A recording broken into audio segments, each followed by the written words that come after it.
Hi friends, నేనైతే ఇప్పుడు మీకు కరివేపాకు కారం చూపించబోతున్నాను. ముందుగా కావాల్సినవి కరివేపాకు, కొన్ని ధనియాలు, కొంచెం శనగపప్పు, కొంచెం చింతపండు, కొంచెం జీలకర్ర, కొంచెం మినపప్పు, కొంచెం పల్లీలు, కొన్ని ఎండుమిర్చి, కొన్ని వెల్లుల్లిపాయలండి. ఇవి కావాల్సినవండి కరివేపాకు కారం కోసము. వీటన్నిటిని ఫ్రై చేసుకోవాలండి, వేయించుకోవాలి. కొంచెం ఆయిల్ వేసుకోవాలి. అన్నీ ఫ్రై చేసుకోవడం కోసమని కొంచెం ఆయిల్, వితౌట్ ఆయిల్తో కూడా చేసుకోవచ్చండి. కాకపోతే కొంచెం మనకి నచ్చాలి కదా, అందుకోసమని నేను కొంచెం ఆయిల్ యాడ్ చేస్తున్నాను. అది మీ ఇష్టం అండి, ఆయిల్ వేసుకోవాలి వేసుకోవద్దు అనేది. ఇప్పుడు అందులో ఒక్కొక్కటిగా వేసుకుంటున్నానండి నేను.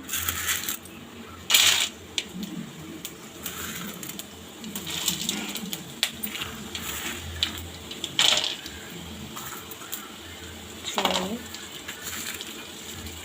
ఇలా ఫ్రై చేసుకోవాలండి వీటిని.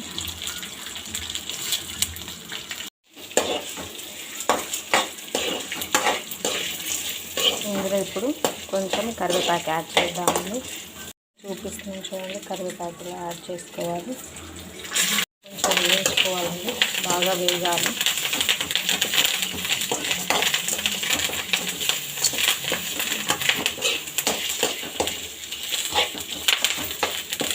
కరివేపాకుని సపరేట్గా కూడా వేయించుకోవచ్చండి, కానీ నేను ఇందులోనే వేయించుతున్నానండి. చూడండి, ఇలా సరిపోతుందండి. ఇంకా దీన్ని మిక్సీ పట్టుకోవాలి. కొంచెం చల్లారిన తర్వాత మిక్సీ పడతానండి. కొంచెం సాల్ట్ యాడ్ చేస్తున్నానండి, 2 స్పూన్స్.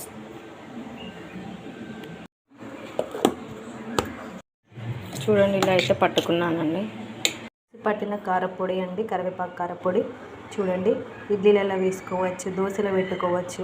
చాలా బాగుంటుందండి, మీకు నచ్చుతుందని అనుకుంటున్నాను. ఇది బెండకాయ కర్రీలో వేసుకోవచ్చు, దొండకాయ కర్రీలో వేసుకోవచ్చు, వంకాయ కర్రీలో కూడా పెట్టుకోవచ్చండి. ఇది 15 days నిల్వ ఉంటుందండి. కావాలంటే మీరు కూడా చేసి చూడండి, మీకు నచ్చుతుందని అనుకుంటున్నానండి. బాయ్.